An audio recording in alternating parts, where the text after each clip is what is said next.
बिस्मिल्लाहिर्रहमानिर्रहीम। अस्सलाम वालेकुम स्टूडेंट्स, कैसे हैं आप सब। क्लास 5 के स्टूडेंट्स को उर्दू की क्लास में वेलकम करती हूँ। आज हम कंदील अदब से लेसन नंबर 2 पढ़ेंगे। लेसन नंबर 2 हमारे नबी सल्लल्लाहु अलैहि वसल्लम।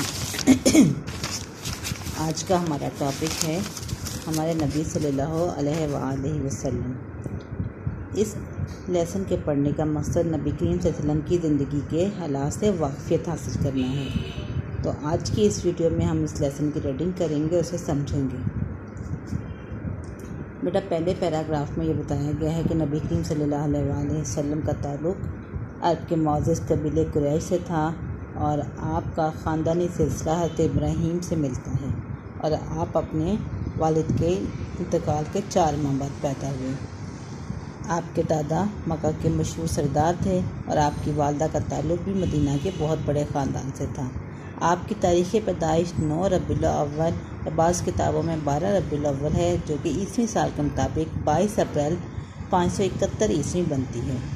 आपके दादा ने आपका नाम मोहम्मद रखा, जिसके मायने है सबसे ज़्यादा तारीफ़ किया गया। आपके दादा कहते थे कि मैं चाहता हूँ कि मेरा ये बेटा बड़ा होकर दुनिया का बहुत बड़ा आदमी बने और सारी दुनिया में इसकी तारीफ़ हो। आप सल्लल्लाहु अलैहि वसल्लम की वालदा ने भी मोहब्बत में आपका नाम अहमद रखा, जिसके मायने है सबसे ज़्यादा तारीफ़ करने वाला। कुरान मजीद में भी आप सल्लल्लाहु अलैहि वसल्लम को दोनों नामों से पुकारा गया है। इस वक्त के दस्तूर के मुताबिक आपको पैदाइश के कुछ अर्सा बाद कबीला साद की एक खातून सलीमा के स्पुर्द कर दिया गया। स्पुर्द करना, हवाले करना, ठीक है, जो आपको अपने गांव लेगी। उस वक्त बेटा ये दस्तूर था कि बच्चों को गांव की खुली आबो हवा में भेज दिया जाता था ताकि उनकी अच्छे तरीके से परवरिश हो सके।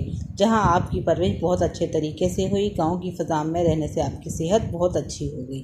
आप सल्लल्लाहु अलैहि वसल्लम की उम्र 6 साल की हुई तो आपकी वालदा का इंतकाल हो गया। वालदा के इंतकाल के बाद आपके दादा ने आपकी परवरिश की, यानी आपकी तालीम व तरबियत की, आपको पाला। लेकिन 2 साल के बाद ही आपके दादा भी इंतकाल कर गए। इस वक्त आपकी उम्र 8 साल थी। आप सल्लल्लाहु अलैहि वसल्लम प्यार करने वाले दादा के जनाजे के पीछे पीछे रोते जाते थे। ठीक है, next page, open your next page. दादा की वफ़ात के बाद आप सल्लल्लाहु अलैहि वसल्लम की परवरिश की ज़िम्मेदारी आपके चचा हज़रत अबू तालिब ने ली। चचा ने इंतहाई प्यार और मोहब्बत से आपकी परवरिश की, आपको किसी किस्म की तकलीफ़ ना होने दी और आपको अपनी औलाद से बढ़कर पाला। नबी करीम सल्लल्लाहु अलैहि वसल्लम ने अपने ज़माने की खेलों में भरपूर हिस्सा लिया। शमशीर ज़नी, घुड़सवारी में खूब महारत हासिल की। इसके बाद आपने अपना ख़ानदानी पेशा तिजारत शुरू किया। तिजारत के सिलसिला में आप शाम, बसरा और यमन वगैरह जाते। आप हमेशा ईमानदारी से तिजारत करते। आप सल्लल्लाहु अलैहि वसल्लम बात के पक्के और सच्चे थे, दयानतदारी में बेमिसाल थे, इसीलिए लोग अपनी अमानतें आपके पास जमा करवाते। आपकी सच्चाई और ईमानदारी की इतनी शोहरत हुई कि लोग आपको सादिक और अमीन कहने लगे। सादिक का मतलब सच्चा और अमीन का मतलब ईमानदार। आप सल्लल्लाहु अलैहि वसल्लम की सच्चाई और ईमानदारी की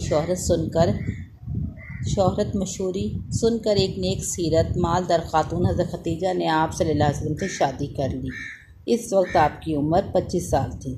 आप सल्लल्लाहु अलैहि वसल्लम हमेशा किसी फ़िक्र में डूबे रहते थे और अक्सर फारिग औक़ात में शहर से 3 मील दूर एक गार में तशरीफ़ ले जाते, जहां आप सल्लल्लाहु अलैहि वसल्लम अल्लाह ताला की इबादत में मसरूफ़ रहते। जब आपकी उम्र मुबारक 40 साल हुई तो रमज़ान के महीने में एक रात गारे हिरा में आपके साथ एक अजीब वाक़या पेश आया।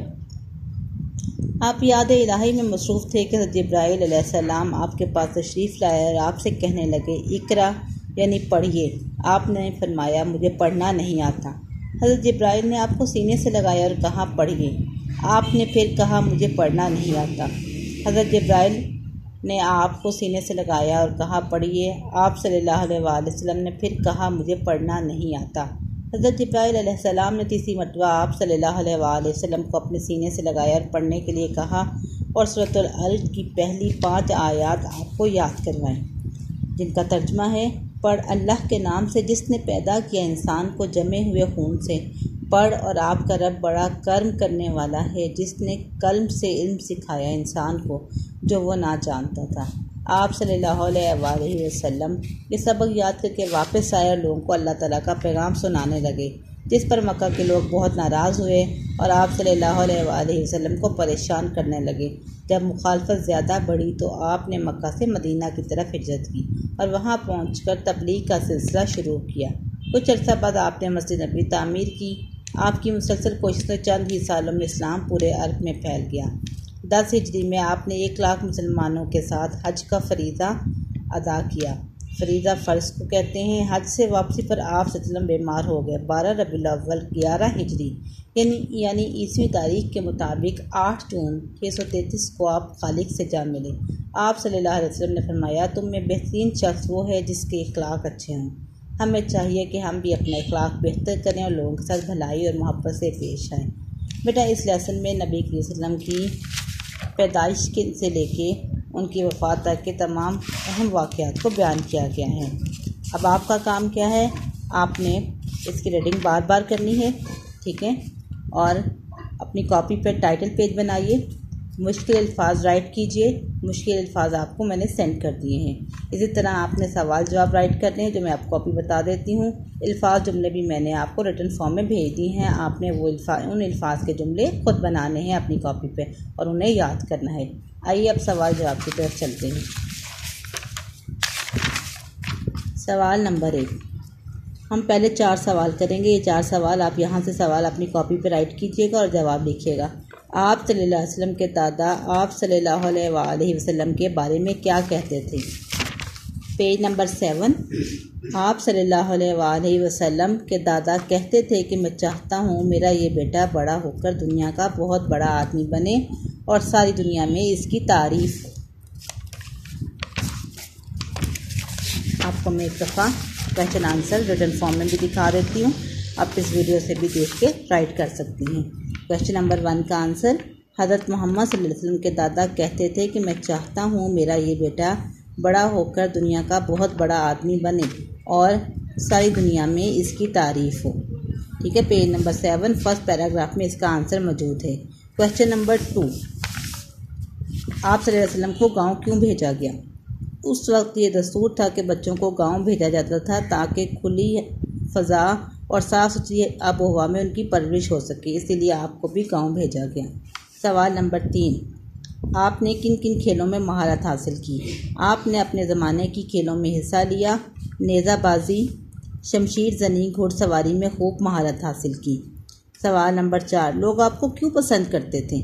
आप आला इखलाक के मालिक थे। आपकी सच्चाई और दयानतदारी बेमिसाल थी, यही आपकी पसंदीदगी की वजह थी। आई होप आप लोग समझ गए होंगे। अब आपने अपना काम सब अच्छी राइटिंग के साथ कंप्लीटली अपनी कॉपी पे लिखना है और याद करना है। Thank you so much.